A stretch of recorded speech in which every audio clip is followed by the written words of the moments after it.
Am luat ruleta și începem să măsurăm. Avem aici 87. Următorul 105. Minunat! Astăzi nu vorbim despre dovlecei, cu toate că sunt spectaculoși. Vreau să vă arăt o metodă simplă de a folosi un teren mic pe care îl avem și pe care putem să obținem două culturi în același timp, printr-o metodă pe care eu o numesc culturi suprapuse. Folosim un accesoriu foarte ușor de făcut, foarte accesibil tuturor și valorificăm la dublu pământul în același timp.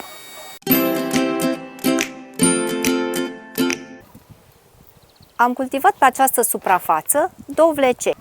Puteau să fie aici oricare alte plante, pentru că stratul are expunere sudică, deci lungimea este est-vest și toată lățimea este expusă către sud. Deci soare din plin, putea fi orice plantă. Și acum, surpriza! Deasupra acestui strat, pornind de la capete, avem o boltă în formă de semicerc, pe care am cultivat altfel de dovlecei. Dovlecei cu vrejul lung, care știu și să se cațere. Haideți să vedem mai de aproape. Ce am pus aici? Am pus acești dovlecei grozavi. Și ce am mai pus la baza structurii în partea cealaltă este un dovleac foarte interesant în formă de ceapă. Se numește ukikikuri și este foarte decorativ, după cum se vede. Sper să fie și gustos.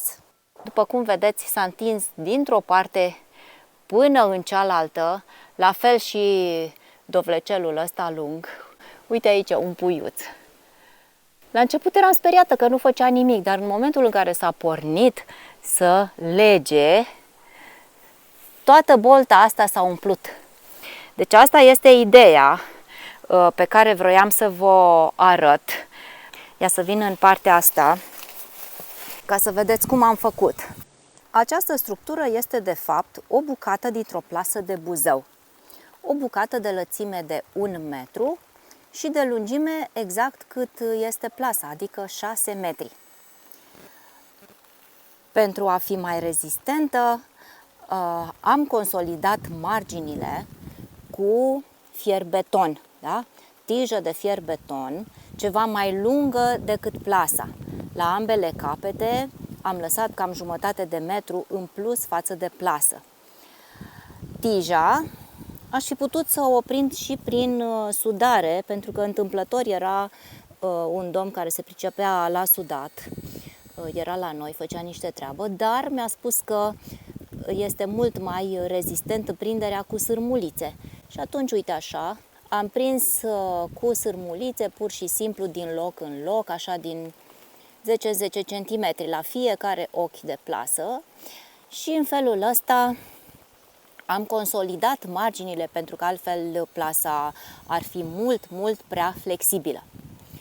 Capetele pe care le-am lăsat în prelungirea plasei le folosim pentru fixarea în sol. E foarte greu să dai o gaură în sol în care să introduci capătul ăsta de fierbeton. Și atunci am găsit varianta de a bate pur și simplu niște țevi, jumătate afară, jumătate în pământ, în care am înfipt fierul beton. Și în felul ăsta, cu 4 țevi, 2 într-o parte, 2 în cealaltă, am fixat foarte bine plasa asta. Nu are altă fixare, nu are altceva și nici nu este nevoie. Vedeți cât este de încărcată de fructe. Ea este într-un echilibru foarte bun și chiar și când o bate vântul, uite, acum de exemplu bate vântul, se mișcă într-o parte și în alta, n-are unde să cadă. Cred că pot să mă atârn și eu de ea. Ia uitați.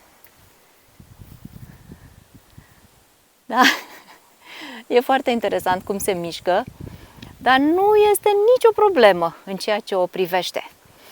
Și asta era ideea. Mai târziu am realizat că puteam pur și simplu să batem niște țăruși de care să legăm fierul beton. Dar asta e, dă-i românului mintea cea de pe urmă. Funcționează foarte bine și așa, vă dați seama.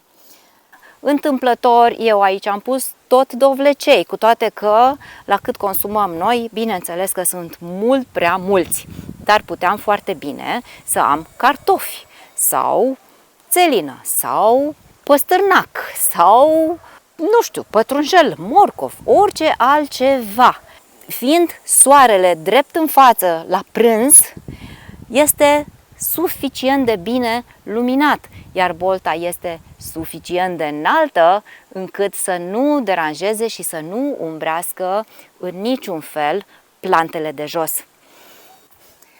Pe aceeași structură pot să pun la anul tot dovlecei, pot să pun castraveți, foarte posibil să meargă și fasolea. Ideea e că nu o să-i mai pun în același loc. Marele avantaj este că pot să iau structura și să o mut oriunde vreau.